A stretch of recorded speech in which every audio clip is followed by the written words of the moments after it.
Assalamualaikum warahmatullahi wabarakatuh. Saya Aina Badrisyah binti Cik Zainal Abidin. Saya Fatina Biha binti Muhsin. Saya Fatina Sorfina binti Ghazali. Saya Ahmad Mustab bin Muhammad Syahwat. Saya Alif Aiman bin Harun. Kami dari unit Bahasa Melayu 1 akan mengenal pasti dan menyelesaikan halangan literasi murid. Situasinya adalah Siti, iaitu murid tahun 3, boleh membaca tetapi tidak memahami isi. Di rumah, ibu bapa tidak pernah membimbing pembelajaran. Jadi, mari kita sama-sama bincangkan. Halangan utama dalam situasi ini bersifatkan dua faktor, iaitu melibatkan murid dan ibu bapa. Murid mengalami kesukaran kognitif dalam mengaitkan teks dengan makna, iaitu masalah literasi fungsional. Ibu bapa pula wujudnya lurah bimbingan, gap, di mana persekitaran rumah tidak menyokong pengukuhan pembelajaran yang dilakukan di sekolah. Seterusnya, punca masalah situasi ini berlaku. Punca pertama, faktor kognitif murid.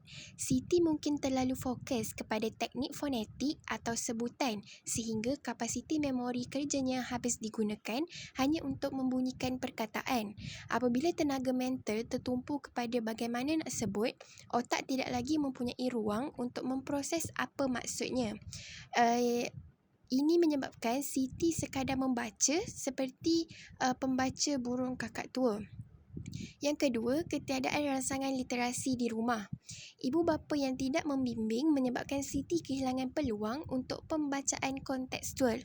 Perbualan matang, aktiviti bercerita atau pendedahan kepada bahan bacaan di rumah adalah penting untuk membina kosakata. Tanpa bimbingan, Siti tidak nampak hubung kait antara dunia realiti dengan simbol-simbol tulisan yang dibacanya. Yang ketiga, kurangnya pure knowledge, pengetahuan sedia ada. Pemahaman amat bergantung kepada apa yang kita sudah tahu. Jika Siti sering didedahkan kepada perbincangan kritis di rumah, dia tidak mempunyai rangka rujukan dalam mindanya untuk menyusun maklumat yang baru dibaca. Oleh kerana Siti suka memproses melalui perkataan, kita tukarkan teks tersebut kepada bentuk imej. Strategi ini sangat berkesan untuk murid tahun 3 yang masih berada dalam fasa pemikiran konkret. Ini adalah cara intervensi visualisasi teks ataupun strategi hantaran. Cara pelaksanaannya adalah selepas Siti membaca satu perangan, kita minta dia melukis gambar mental tentang apa yang dibacanya di atas kertas kecil atau papan putih. Sebagai contoh, jika ayat berbunyi Ali memakai baju merah dan topi biru, Siti perlulah melukis budak berbaju merah dan bertopi biru. Ini membuktikan otak beliau mula menterjemah simbol tulisan kepada konsep visual.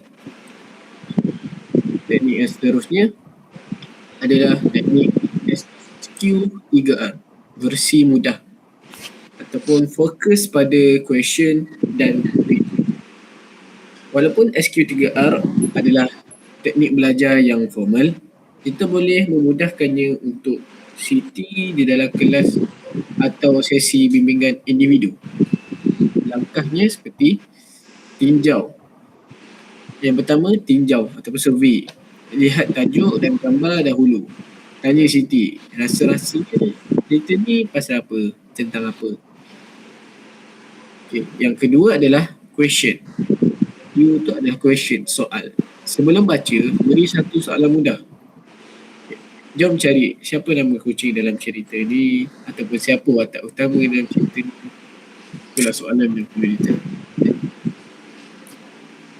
Dan yang seterusnya adalah read, baca. Siti membaca untuk mencari jawapan kepada soalan tadi. Soalan yang kita berikan tadi. Siapa nama kucing? Siapa nama watak utama? Tujuan perkara ini dilakukan, ini memberikan Siti macam satu fokus waktu dia membaca, supaya dia tidak hanya membunyikan huruf tetapi aktif mencari maklumat. Yang ketiga adalah audio assist reading, iaitu membaca sambil mendengar. Memandangkan ibu bapa Siti tidak membimbing, Siti boleh menggunakan teknologi ringkas untuk membantu merapatkan jurang pemahaman. Cara pelaksanaannya adalah seperti gunakan belakang audio, cerita atau aplikasi buku digital yang mempunyai fungsi read aloud ataupun membacanya. Kenapa cara ini berkesan? Kerana apabila Siti mendengar nada, intonasi dan emosi pembaca audio, dia akan lebih mudah untuk memahami konteks cerita. Sambil mendengar, Siti perlu menunjuk poin-poin pada perkataan yang dibaca. Perkara-perkara ini mengurangkan beban kognitifnya untuk menyahkut ataupun decoding dan memberi ruang kepada otak Siti untuk berproses makna-makna yang tersirat. Jadi, kesimpulannya di sini, penguasaan literasi dalam kalangan murid memerlukan usaha yang berterusan, terancang dan menyeluruh, melibatkan bukan sahaja peranan guru di dalam bilik darjah tetapi juga sokongan daripada pasaran luar seperti keluarga dan komuniti. Pendekatan yang pelbagai serta fleksibel penting bagi memastikan setiap murid dapat dibimbing mengikut tahap keupayaan masing-masing, sekaligus membantu mereka membina keyakinan dalam proses pembelajaran. Di samping itu, penerapan strategi yang sesuai mampu meningkatkan minat murid terhadap pembacaan serta menggalakkan mereka untuk berfikir secara lebih mendalam dan kritis. Apabila murid mula melihat pembacaan sebagai satu aktiviti yang menyeronokkan dan bermakna, mereka akan lebih terdorong untuk belajar secara kendiri dan berterusan. Oleh itu, komitmen dan kerjasama semua pihak amat penting dalam memastikan usaha memperkukuh literasi ini berjaya.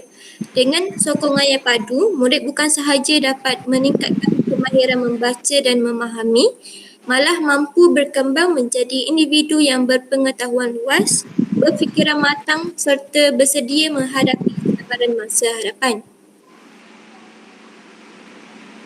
Baiklah, itu sahaja daripada kami semua. Dan terima kasih.